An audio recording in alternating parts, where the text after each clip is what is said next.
กองประชุมทาบทามบุคลากรสมัครรับเลือกตั้งเข้าในคณะบริหารงานพรรคกระทรวงป้องกันประเทศสมัยที่6รอบที่1อยู่วิทยาคารเทคนิคการทหารได้จัดขึ้นในวันที่27เดือนพฤษภาคมนี้โดยการเป็นประธานของสหายพลโทศาสตราจารย์ปริญญาเอกทองร้อยศิริวงศ์กรรมการศูนย์กลางพรรคห้องรัฐมนตรีกระทรวงป้องกันประเทศมีบรรดาสหายต่างหน้าคณะจัดตั้งศูนย์กลางพรรคหน่วยงานวิชาการจากกระทรวงป้องกันประเทศพร้อมด้วยคณะพรรคคณะอำนวยการคณะพรรค5ฐานคณะหน่วยพรรคตลอดฮอดพนักงานลักแรงทั่ววิทยาคารเทคนิคการทหารเข้าร่วม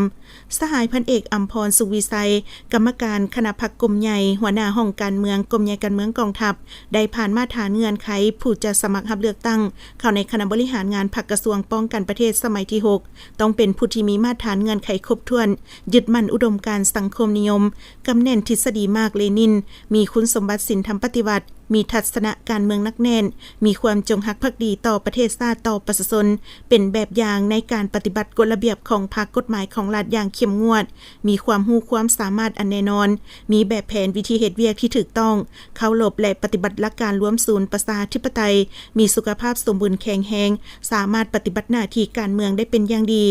โอกาสนี้สหายพลโทศาสตราจารย์ปริญญาเอกทองร้อยศิริวงศ์ก็ได้มีคำเห็นเพื่อเป็นทิศทางให้แก่สมาชิกพรรคพนักงานลักแรงในวิทยาคารเทคนิคการทหารจงใช้สิทธิ์ของตนคัดเลือกเอาผู้ที่ครบมาตรฐานเงื่อนไข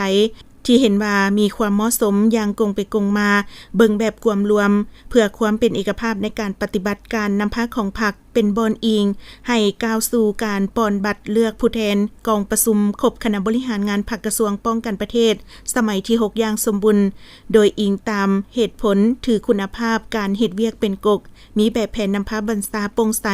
บ่นำใส่แนวคิดอคติและทัศนะบุคคลตัดสินทั้งนี้ก็เพื่อเห็นให้การเลือกตั้งดำเนินไปอย่างเป็นระเบียบเรียบร้อยดีก็คือเลือกได้คณะพรรคกระทรวงป้องกันประเทศที่สามารถสินำพาเวียกงานพรรคเวียกงานการเมืองและก่อสร้างกองทัพให้เติบใหญ่เข้มแข็งอย่างบ่หยุดยั้งจากนั้นบรรดาผู้แทนกองประชุมก็ได้พร้อมกันใช้สิทธิประชาธิปไตยของตนปอนบัตรทาบทามเอาบุคลากรที่สมัครเลือกตั้งเข้าในคณะบริหารงานพรรคกระทรวงป้องกันประเทศสมัยที่6รอบที่1สำเร็จตามแผนการ